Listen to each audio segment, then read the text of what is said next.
musician called, and he's been a guest speaker many times. He's a father, professional speaker, a musician, and a lover of life. John calls Lake Tahoe home.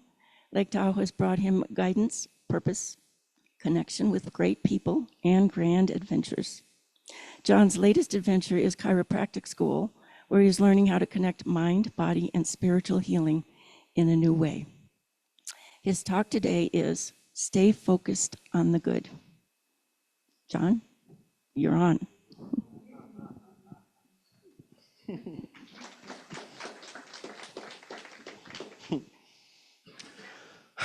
Well, Juliet, we did it again.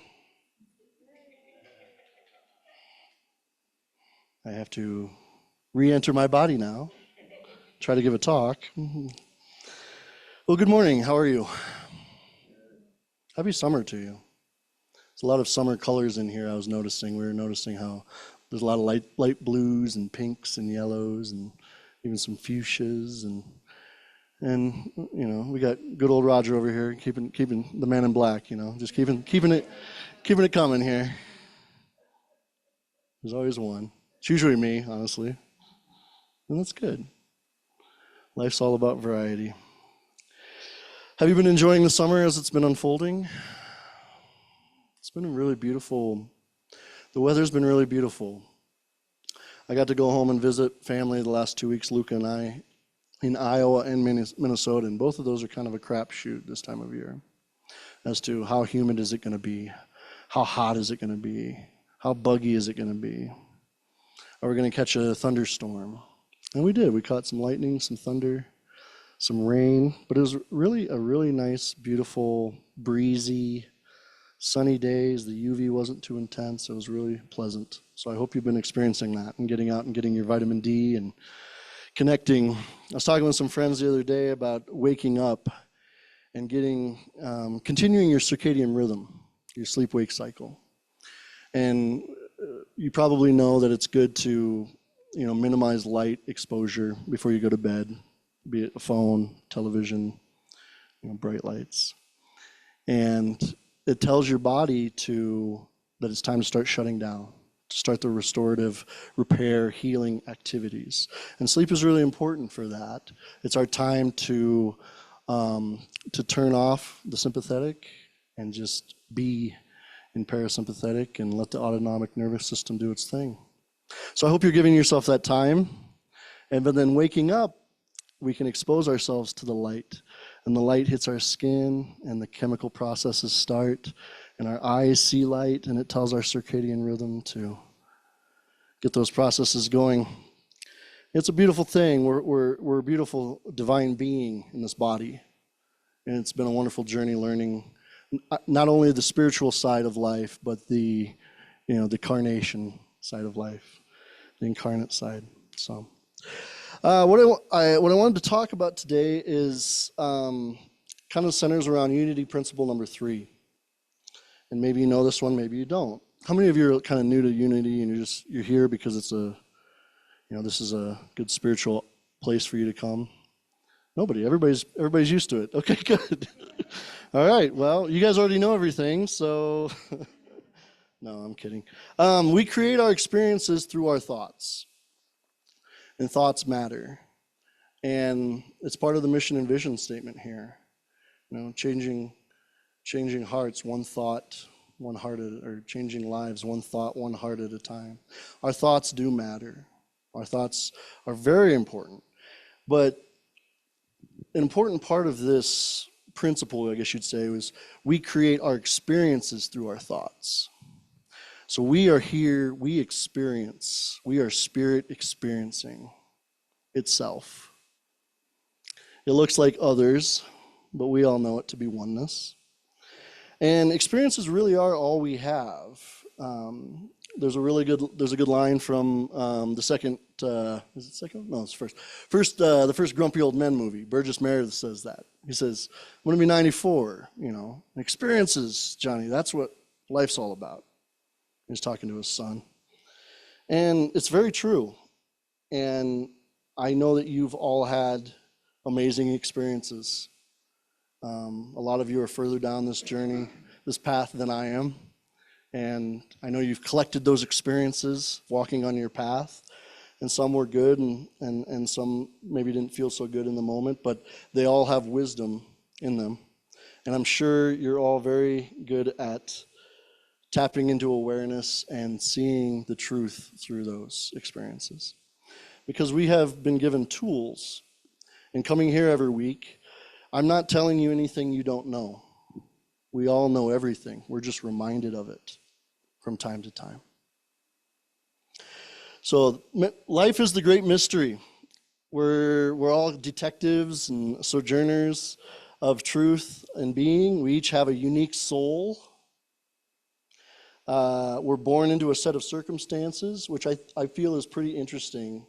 As I was visiting home and thinking about visiting the house I grew up in and the town I grew up in and my parents and everybody in that kind of community, and seeing how that has contributed to who John is today is pretty powerful. How many of you have had the experience of going home to maybe where you were born and raised, and yeah, maybe that's not a happy place for you, but there's definitely some revelations to be had as you do it. Just like reading a book, when you're 15 is different than reading a book when you're 60. So don't be afraid to revisit your past. Yeah, even though we can never truly really go home again, we can visit our past, and it draws things out of us. It boils things up inside of us, and we have a deeper understanding. Are you familiar with the 12 powers, probably, of unity? Yes, okay. What is the power for July? Do you guys know? Anybody up? Okay. Understanding. Understanding is the power for July. And this kind of ties into this whole idea that we create our experiences through our thoughts. We're met with circumstances, and we're met with the journey that is life day to day, and it's ups and downs, and those are emotions. And emotions, they're fleeting. They come and they go, and we process through them, and we go beyond, and we go deeper, and that's when we get to where we develop our understanding. So you guys have this collection of experiences as spirit incarnate, and we're walking along, and we take all these in. We take in all this truth and wisdom and life lessons and circumstances, and they mold us, and we have all of this pile of stuff, and kind of our task as the detective is to, as a spiritual person, as a truth seeker, is to say, how does all of this fit together and work together and in synergy to enhance my life? What's my next step based on all of this evidence? And it's good to take that time and sit down and get quiet and just breathe and allow those experiences and all that data that you've collected to kind of amalgamate and reveal its truth to you. So understanding is a little different than wisdom. Wisdom is that innate knowing, and we have that part of us too. I know certain truths, but understanding is taking all of your experiences and seeing the why. Why did this happen? Not to me so much, but why? And that's our task. And do any of you have like a daily meditation or a weekly or a journaling exercise or anything you do where you kind of evaluate these things? I know, I do. I'm going to start one here. This is a new one. So one of the classes I was in it's chiropractic philosophy. Chiropractic is very philosophy based, and the presenter one day, he created this book. He's a Catholic priest, and he created this book, The Year of Your Transformation: A Daily Journal for the Curious Soul. I'm like, does it have my name on it? Because that's I mean. And we'll get into this a little bit, where we'll do a kind of I'm going to take you through 7 different attitudes of being. And you can kind of see where you're at on that spectrum, and hopefully something is revealed to you. But all he's done in this is he's taken like a piece of wisdom, and he puts it at the top. And so like this one, this is just random. Look for the lesson. It may have been in the sunrise that escaped you while you slept, but now that you are awake, look back and see it revealed. And he just kind of goes through with a short little synopsis of what he has found through that, but then you're allowed to go through and add your own personal experience and personalize it. And that's what we're doing on this life path. We're personalizing our experience. So our thoughts matter. How you're resonating with the world really matters. And things that help on this journey is to identify those patterns with people. You probably have certain people in your life that you think of them and you kind of light up. And you have people in your life that maybe you think of them and you kind of like grimace. Maybe they're kind of harder to deal with. Maybe you have conflicting personalities. And maybe you have people in your life that bring the best out of you. And hopefully you've created that tribe for yourself and you're surrounding yourself with those people. And we have places, we have things, we have ideas that we identify these patterns with. And this is our awareness. And it's beautiful. So I did I was looking up just some research on this. And there's a neuroscientist named Dr. Caroline Leaf. And she says that research has found that 75 to 98% of mental, physical, and behavioral illness comes from one's thought life. So your thought life, yeah. Thought life, it's kind of a neat, that'd be it's a nice name for a coffee shop or something. The thought life. Only 2 to 25% of mental and physical illness comes from environmental and genes, from the outside in or the genetic code. So I thought that was kind of interesting. Your brain can rewire and adjust to traumas and to rewire toxic thoughts and learning patterns. And maybe you've done that work inside of you to identify things that trigger you and different patterns of thinking about things, how you think about things. And we're going to talk about this more with the 7 attitudes. It's kind of interesting. So how many of you have heard of neuroplasticity?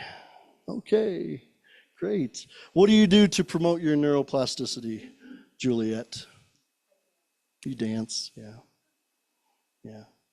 I feel like any expression, artistic expression, is good for that. Anybody else? Ty, what do you do?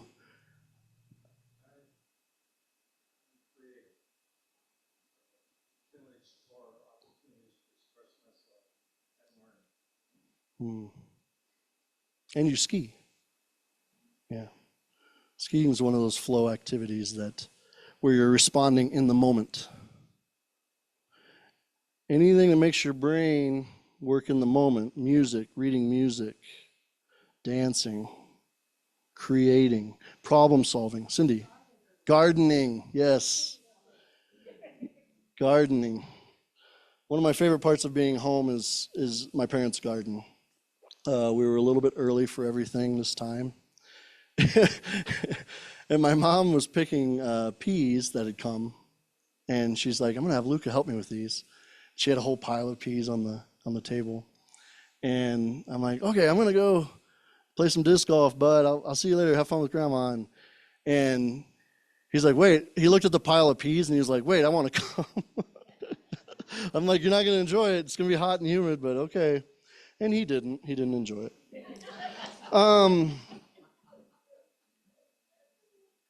But it's, I don't know. He's a funny little dude. Neuroplasticity is definitely is that your mind's ability to rewire itself, to adapt, is a good way to think about it.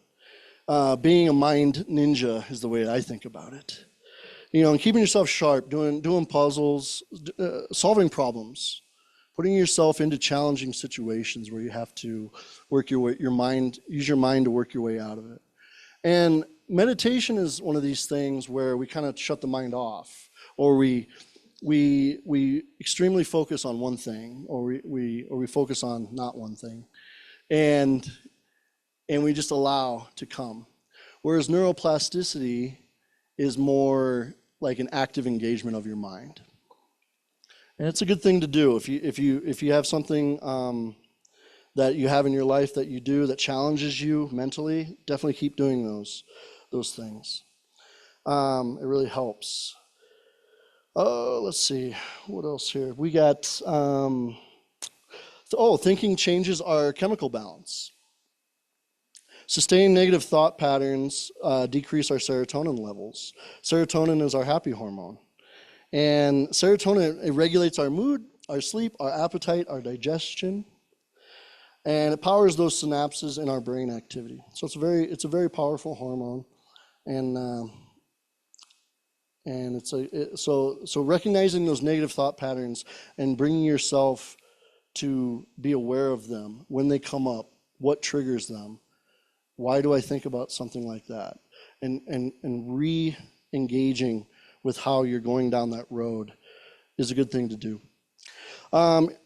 It also releases excess cortisol, and cortisol is our sympathetic fight or flight hormone, and that can have huge detriments to our health. You look at somebody that goes into a stressful situation and they're in it for years. Their hair grays faster, and they seem to be like older than they actually are, because it takes a detriment on our health.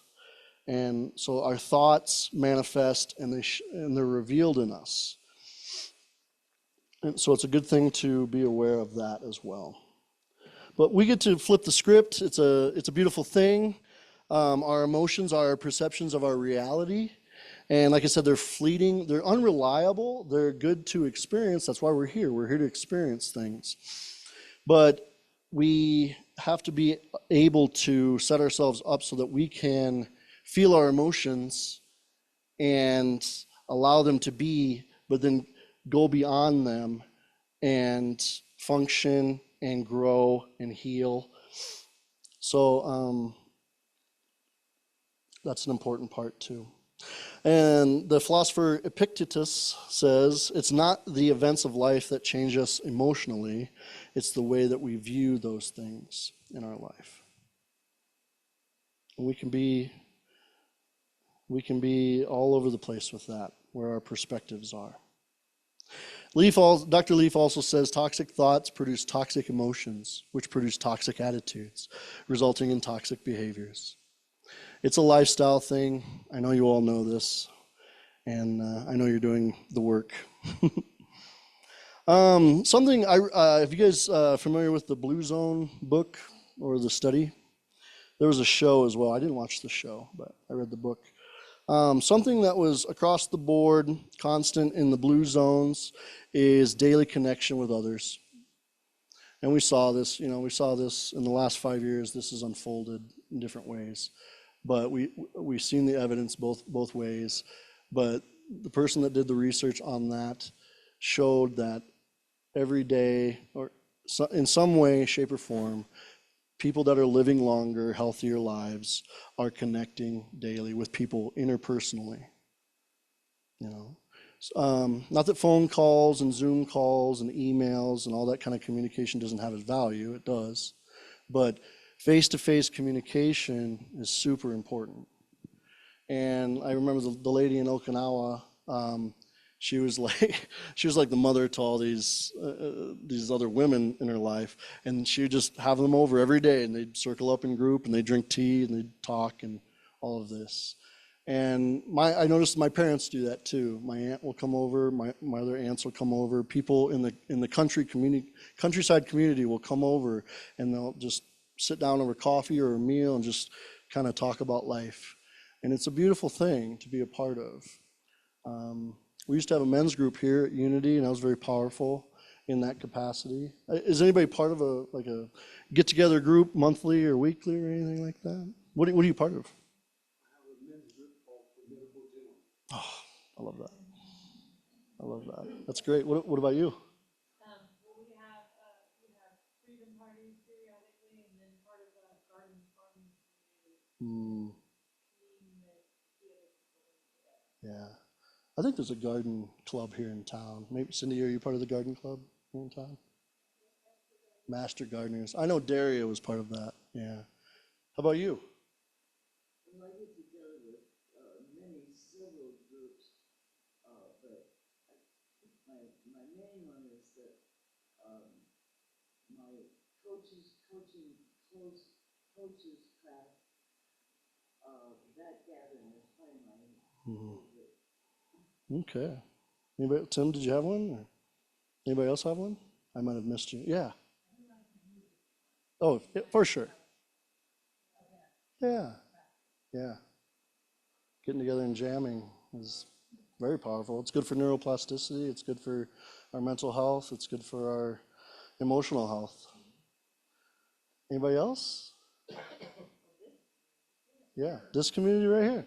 This is important. This is great. Like, that's we definitely should not be taking unity at the lake for granted. It's a powerful spot.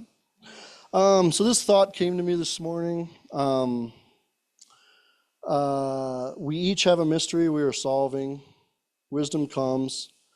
Truth is revealed. We use understanding to pull the pieces together to keep our perspective, the whole picture up to date. We're all doing that because we've seen contrast. We've dealt with hardships in life. We don't want to suffer. We understand that certain amount of suffering is inevitable, but we have hopefully at a certain point of life we fine-tuned, this is how I calibrate with the world, and no matter what comes, I can deal. I have my tools, and you find your way through, and it's beautiful. So that was pretty interesting. I thought that the neuroplasticity and something we talk about in school a lot, actually. So that's kind of interesting too. How many of you have heard of the Michael teachings? Anyone? It's kind of an obscure thing that I found, but it just talks about the 7 key attitudes. And I just want to share these with you so that the idea here is, where are you in all of this? And we all have all of them as part of us.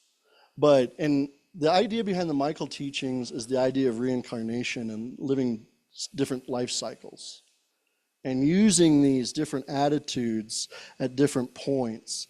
But we can apply it to our own life cycle here, from birth to death here. And whether you believe in reincarnation or not, we can just throw that idea out.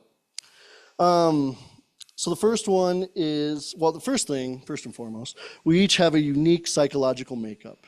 You are a unique child of God.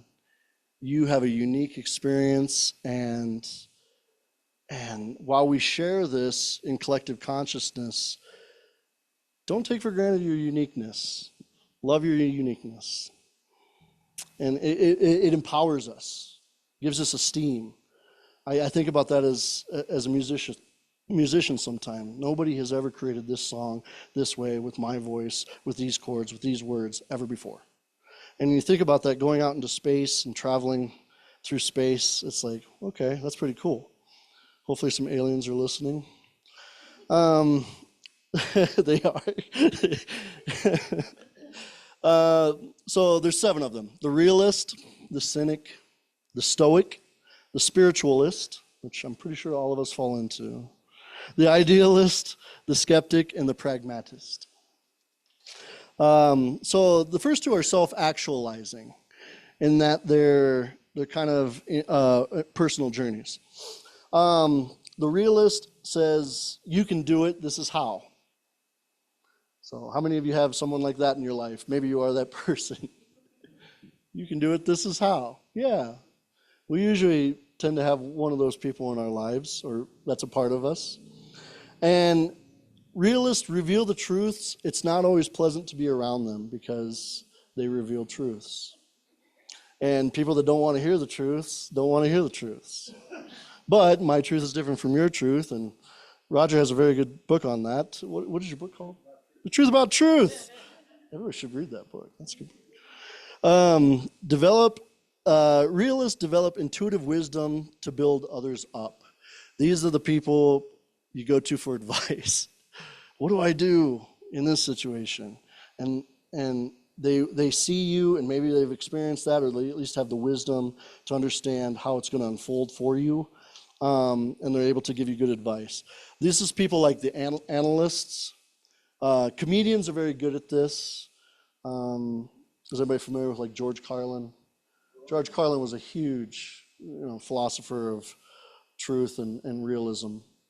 And like Oscar Wilde said, if you're going to tell people the truth, you better be funny or they'll kill you. These are the observers as well. They're driven by why. And this kind of gets back to our 12th power, our power of the month, understanding. Our realists are they're good understanders. They're like, this is what it is, this is why. You just have to go to the DMV, you have to take a number, you have to sit there, you have to go through it. They're not going to like you, they're going to throw attitude at you. You're going to have to go through those steps because you want the driver's license, because you want to drive the car, because it gives you freedom and autonomy. I'm sorry. It's just the way it is. That's the realist. The cynic. The cynic is, no, don't do that, here's why. Parents are cynics. I'm a cynic a lot of the time. I didn't realize that until I did some research on this. They call attention to the bad, like the poorly done. This didn't work, try this. The immoral, the unethically false. Parents do this, our ego does this 24/7. Don't do that. This is why. It's bad for you. Cynics are good at understanding as well. My parents are very good at tapping into their cynic. They always have been in raising us. So that's good. It's been helpful. The next two are self-transforming. The stoic is cool as a cucumber. How I thought of that. The stoic sees the distant prize. And the stoic remains calm, cool, collected as the waters of life churn around them. They are steadfast. Come what may, I'm going to keep taking steps forward. I'm going to keep breathing. I'm going to keep down this journey even though I'm not getting positive affirmations. Things like that. You continue moving forward. The stoic is really a very useful attitude to tap into because it allows us to live while other parts catch up. So, you lose someone and you're grief-stricken. The stoic is able to wake up and get out of bed, not be in a depressed state, to go and function and be in the world while their emotions are coming and hitting off them and chipping away at them and asking them to, cry and release or process. So the stoic is a very good attitude to have in your tool belt. Does anybody know a good stoic in your life? Maybe you are one. Phyllis, yeah? Yeah. The realist? Yeah. Oh, the cynic? There's realist, cynic, and stoic. The cynic, yeah. Well, yeah, and that's the way to think about these. They're all a blend, and we've tapped into each of them. And our childhood taps into different ones, and we evolve the others. And they're just ways of being, different attitudes. So yeah, if you know a good stoic, it's usually something that's kind of inspirational. It's like, my friend Ken is very stoic. Like, if I see Ken losing it and like losing his space to something, I know that it's really, really bad. Like, he's been through it. And he just has that steadfastness. Have you ever seen the movie what is that movie? It's called 6 Days, 7 Nights with Harrison Ford and Anne Hesh, and they get stranded on an island. Harrison Ford's character, the pilot character, he's an older, older in his 50s, older. He's the stoic pilot. He's the steadfast one that's going to get them through that when she loses it. She's a New Yorker and she's not used to stress like that, and she loses it. And he's good. He's cool as a cucumber. And they make a plan to go find a beacon on top of this hill, and they get up there and the beacon's gone. There's no beacon. So that tells them that they're not where they think they are. So they don't know where they are. And Harrison Ford walks into the bushes and just loses it. He loses it on the bushes, and he's just like cussing under his breath and just like letting out his frustrations, because he just wants something positive to help them get through it. And he's kind of reached his limit. And she's like, if you lose it, I'm going to have a really hard time. Because he's the stoic. He's the steadfast one in that relationship. It's a good movie. Check it out if you haven't. The Spiritualists, you guys all know about The Spiritualist. What is life all about? Why am I here? It's the seeker. It is, there's more to life than this. And obviously, Unity at the Lake is a place where we explore those ideas and we celebrate that part of life. The spiritualist understands spirit incarnate and remains curious to the higher experiences that lay awaiting them to experience. They're looking for those aha moments. How many of you had a good aha moment? How many of you had a good aha moment in the last year? They come at different times. What was your aha moment in the lavender? Well, yeah, I know. It's good to have you back. I recognized you. Didn't you go to Texas? Yeah, that's right. Aha moment. Any other aha moments worth sharing? No? They're aha moments. They're all worth sharing. It's okay. Everything I know is an That's an aha moment, yeah. Yeah. There's one that I share with Luca that was a really hard one for me to learn. Is you cannot control other people. You can only control yourself and how you respond. What?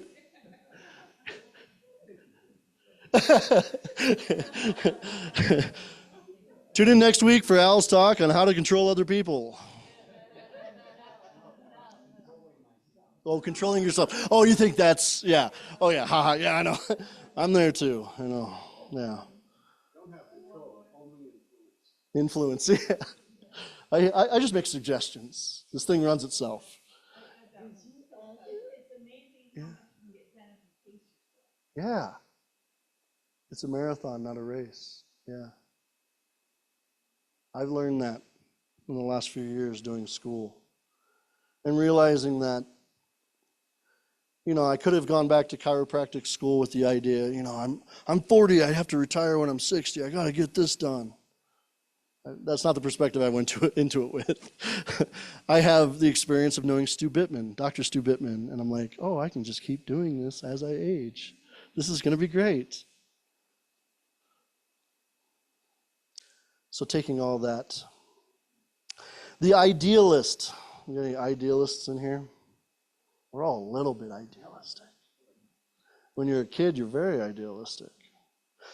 Idealists and skeptics are self-fulfilling. Idealists ask, what if? We could do this, this, this, and this. Their excitement for life drives them. Life can be better than it is now because we're going to do this. They spur action. They're life affirming. They build people up. They are reminders as to what life can be when we get into the drudgery and the ruts. And it's good to have that in your tool belt, to have some perspective and do some goal setting and say, this is what my life is now. That can go away, that can go away, that can go away, and my life can be this. And doing the work. Questions, the idealist questions the norms. Why can't it be this way? It doesn't have to be this way. The skeptic, got some skeptics? Skeptic is a very useful attitude to have. The skeptic says, I'm going to need some proof. The skeptic says, I have trust issues. The skeptic says, I doubt that. Or let me see the research. They can be critical. They're the questioners. They don't believe it until they see it, and it's hard to get their belief system behind. The skeptic is good to have because it's a type of openness, actually.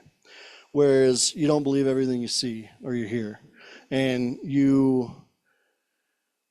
sometimes we're not skeptical enough, and we allow people into our circle of life that don't serve us, and we don't see it. So skeptics, it's good to have a little skepticism inside of you, to be wary sometimes. Not prone to blind faith. They highlight the illusions of life. They are idealistically motivated. When you think skeptic, you don't think idealistic, but they are idealistically motivated, but they just need the proof. The answer is out there. Mulder of the X-Files was a skeptic. Or was it Scully that was the skeptic? I can't remember. Scully was the skeptic. Mulder was the idealist there. And the last one is the pragmatist, and we use the pragmatist all the time. I talked about this a few weeks ago. This is the way we do it. Anybody watch The Mandalorian? This is the way. That was their ethos. How do we get from A to B? It's minimalism. It's practicality. You're staying in the moment, which is good, but you don't allow yourself to go too deep into emotions, and you're kind of passive.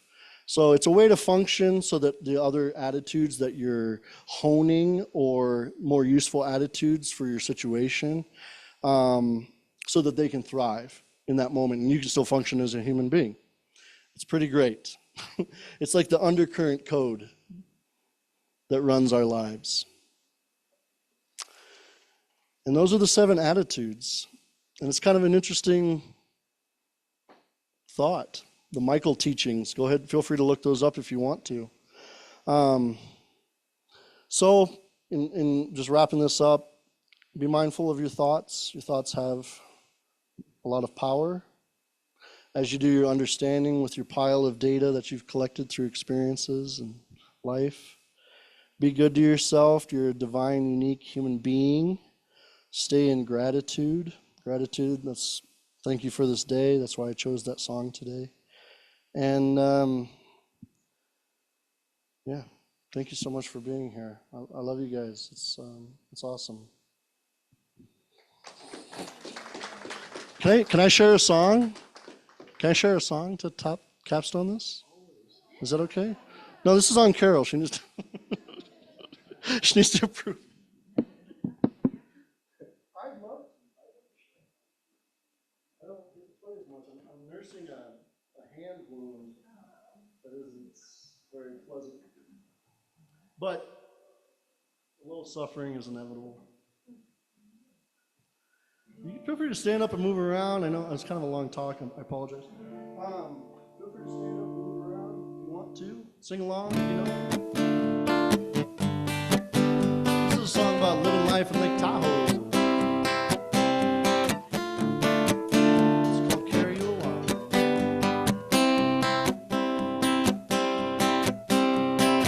Open up your eyes and you'll see the beautiful world. Open up your eyes and you'll see the beautiful world. It's growing from the soles of your feet is a beautiful world. Growing from the soles of your feet is a beautiful world. Don't believe me, just go walking through the forest where the trees they hum just like the bees in the beast. It comes to carry you along on your way.